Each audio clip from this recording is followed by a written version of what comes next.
with you. There is no tomorrow. There is no tomorrow. There is no tomorrow. What it do, nephew? It's your Uncle Lou. And I'm coming at you with something that you already know what you're gonna do. 8 most disturbing things discovered in basements. Not gonna waste no more time. Not gonna waste no more of your patience. This one's coming from Chillin' Scares. Make sure you leave a like for the algorithm. Make sure you leave a like for your Uncle Lou. Make sure you leave a sub because we close to 500. That's too good to be true. It's your Uncle Lou.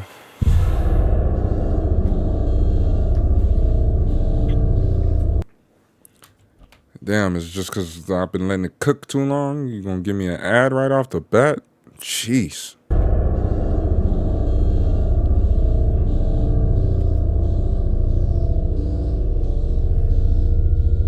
This first discovery happened to multiple students of Ohio State University back in September of 2013. The group of students only recently started leasing an off-campus house close to the school, and it was in this house where they would make a disturbing find in the basement. Only a month after moving in, the students would start to notice small yet strange occurrences in the house. Things like cupboards, their oven, and even their microwave being left open. The house was 3 stories, with 5 students on the first floor and 10 others on the second and third, so obviously it was difficult to keep track of everyone. But when they realized none of them were responsible, they decided to search the house, more specifically the basement. What they found was a locked door, which they had originally assumed was a utility closet that the landlord wanted to be kept locked. Though at no point in time was this confirmed, and after calling the landlord about it, they were informed this wasn't the case. The door should not have been locked for any reason. The landlord ended said up sending that? a maintenance worker to check it out, and after breaking down the door, a room that was clearly being lived in was revealed. The room had framed photos and school textbooks scattered around. The students would change all the locks that night and leave a note for whoever was living in the room saying to call them. The man would actually end up calling the number and later be removed from the household.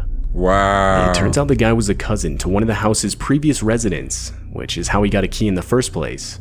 That's crazy. One of the students even recalled running into the man in the basement at one point earlier in the month and asking who he was, but only to be met with a very vague answer.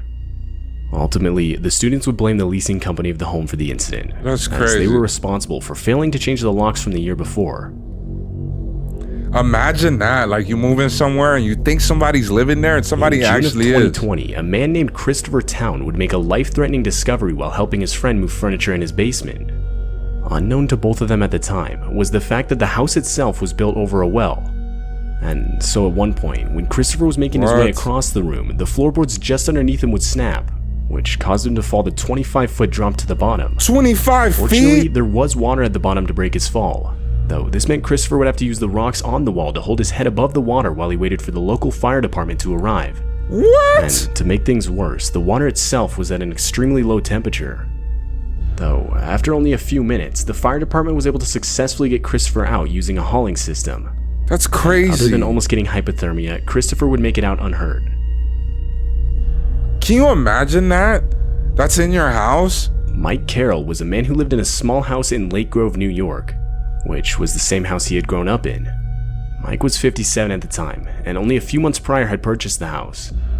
Though, while he was in the basement, Mike would make a disturbing discovery. He would find a full set of human bones buried under some dirt. Nah. And what makes this find so disturbing is the fact that the bones matched the DNA of his father. Oh, fuck. When Mike was only 8 months old. His father was What said to have the gone fuck? What? missing. And throughout his childhood, he would question his mother about this. But each time he was given a different story. So, of course, this made Mike want to find out for himself what had really happened to his father, which is what gave him motivation to buy his childhood house in the first place. The newly found bones would obviously cause blame for the disappearance to be shifted onto his mother, though she had unfortunately passed away 20 years prior.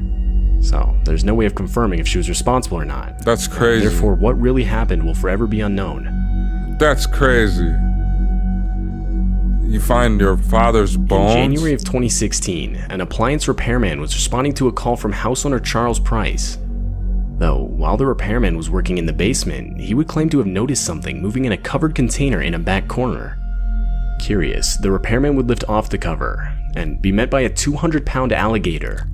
But before running, the repairman would capture multiple pictures for proof to show the police. What the fuck? It turns out the house owner had the alligator for more than 20 years and was supposedly using it to help him with the house's mouse infestation. He would illegally keep the creature in a cage in his basement and claimed to occasionally take him out into his backyard. Shortly after the repairman made the report, the alligator was confiscated by local animal control. That's crazy. And later released into a better environment. That's crazy, bro. People are nuts. This discovery was posted to Reddit by an account under the name Daily Dish. In the post, the Redditor explains how a few years ago they shared a house with some friends, and in the first few months of living in the house, they hadn't spent much time in the basement. The basement was half finished, with the other half being a sort of dirt crawl space that extended under the porch of the house. I love that he gets the They went on photos. to explain how one night they decided to explore it more thoroughly, and after grabbing a flashlight, they discovered a black canvas duffel bag in the very back of the dirt crawl space. Disturbingly, in the duffel bag were 2 black ski masks, a hunting knife, and a single black leather glove. The Redditor went on to explain how they decided to call the non-emergency police number and report the discovery, though the police weren't interested, and therefore the house owners decided to set fire to everything but the hunting knife. Whether that bag had any relation to any sort of criminal activity is still unknown to this day. That's crazy. Now they're gonna come and just do it without all the equipment. This next discovery comes from a guy who moved into a studio apartment in England. That thing looked beautiful. The guy claimed to have moved into the apartment without even viewing the place, and on arrival he would discover something pretty disturbing. So here's the apartment I moved into last week. It's beautiful. It's pretty small, pretty nice. Rent was pretty cheap, so I moved in without even viewing the place. Yeah, for the size too. And then when I got here, I realized Oh, it's a little why smaller rent than I so thought. cheap.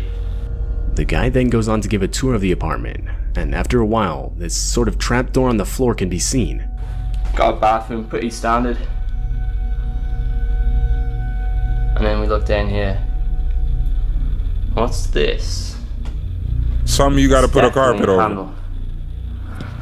So I figured, a bit of underfloor storage. So let's lift this up.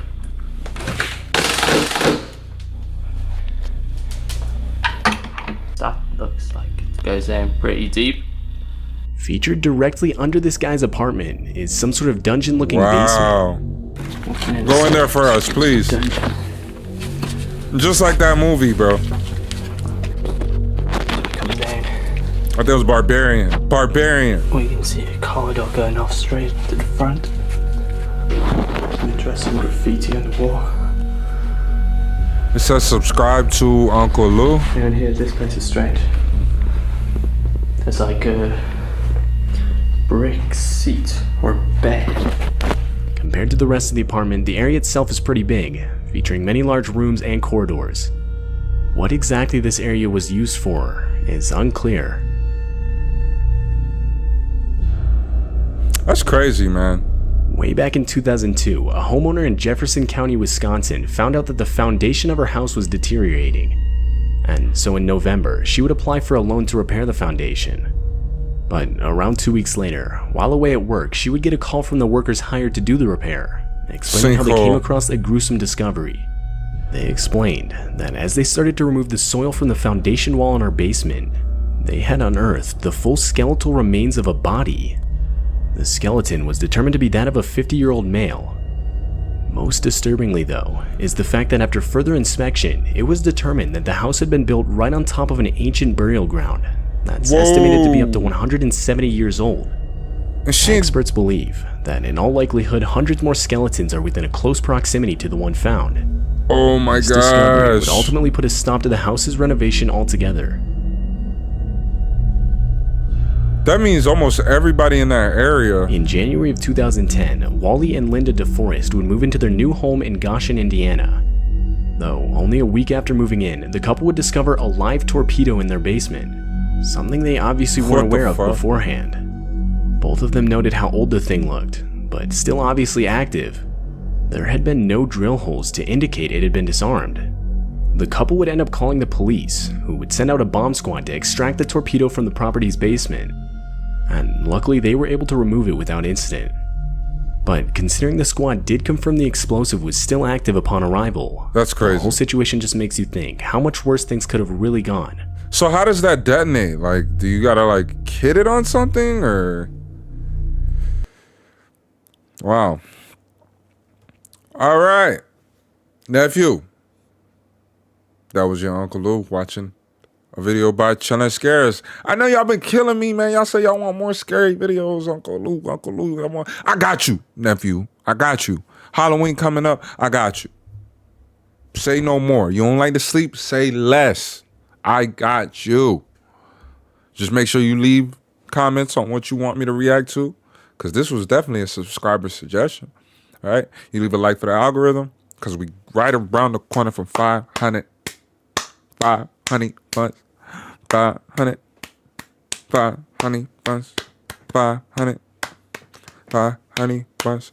Nah, but in all seriousness, though, I appreciate everybody that's been tapping in every single videos that you guys appreciate. My jokes, the times that you guys come in, even the shit videos, you know, all the energy, hater or love, I appreciate all of it. I want my channel to be a place where all opinions are at least heard, you know. It's never going to be one-sided. We always going to be open to what anybody has to say, right? But at the end of the day, there's only one Uncle Lou. All right, nephew. It's your Uncle Lou. Niecy, be easy. You know I'll be right back here. You're going to be right back here with me in the next one. You see, I already know you is. Peace.